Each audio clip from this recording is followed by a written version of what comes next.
Ողջույն իմ սիրելի հետևորդներ,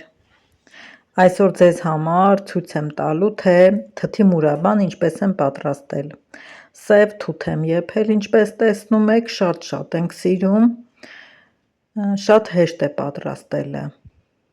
Սև թթի հատիկները չեն լղկվում և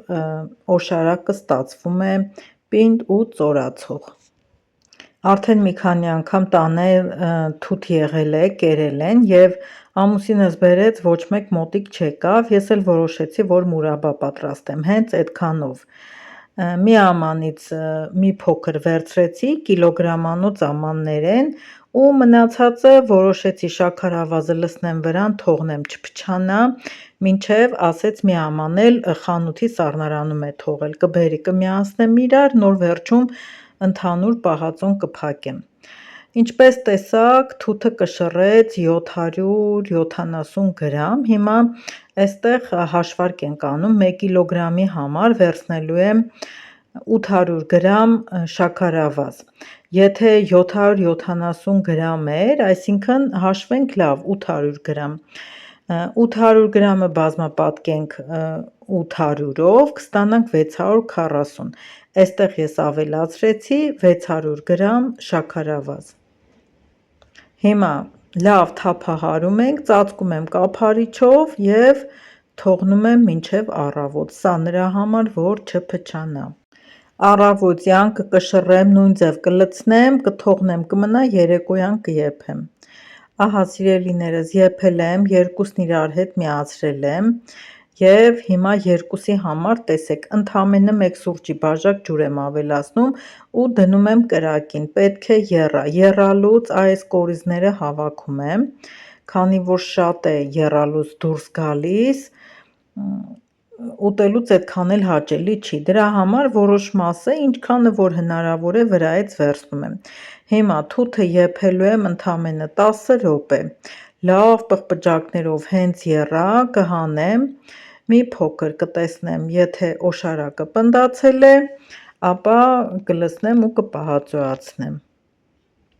Արդեն երևում է, որ պինդ է, սակայն դեռ սառած չէ, կսպասեմ կսառի, տեսեք ինչ լավ ամբողջ մակերեսը բլթբլթում է։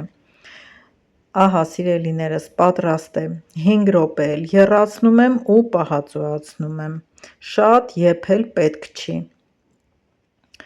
Այս մուրաբային կիտրոնաթթու չեն ավելացնում, այս կրկնակի օգտագործվող պտտվող կափարիչներով բանկաների մեջ եմ լցնելու, ինձ այս չափը շատ հարմար է, կես լիտրանոց ամանների մեջ չեմ ուզում լցնեմ, դեռ անցյալ տարվանից ունեմ պահածոյացրած պահած, սա թող մի քիչ շատ լինի, միգուցե մեկին պետք լինի կտամ։ Այսպես սիրելիներս, կլցնեմ հիմա, տեսնենք թե քանի բանկա կստացվի, ընդհանուր թութը եղել է 1,5 կիլոգրամ, մայրիկս միշտ ասում էր, ինչքան պտուղն է, այդքան բանկա պահածոյ է ստացվում, հիմա տեսնեմ, թե ինչքան է ստացվելու։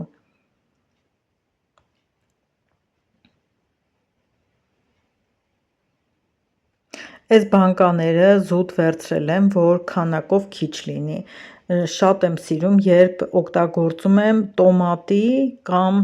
աջիկայի և մուրաբաների համար, այս բանկաները միշտ պահում եմ, դեն չեմ նետում և նորից օգտագործում եմ,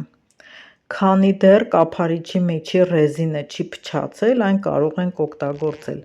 Ահա սիրելիներս, ստացվեց 2 հատ 450 գրամանոց և 2 հատ էլ 300 գրամանոց, այսինքն 900-ին որ գումարենք 600, կստանանք 1,5 կիլոգրամ, մայրիկս շատ ճիշտ էր ասում։ Սա էլ արդեն սառել է, տեսեք ինչպիսինն է, արտակարգ մուրաբա ստացվեց, փորձեք սիրելիներս, թեկուզ քիչ քանակով և ձմեռվա թեյի համար պահածոն գոնե մուրաբան ունեցեք տանից, կհանդիպենք հաջորդ տեսանյութում։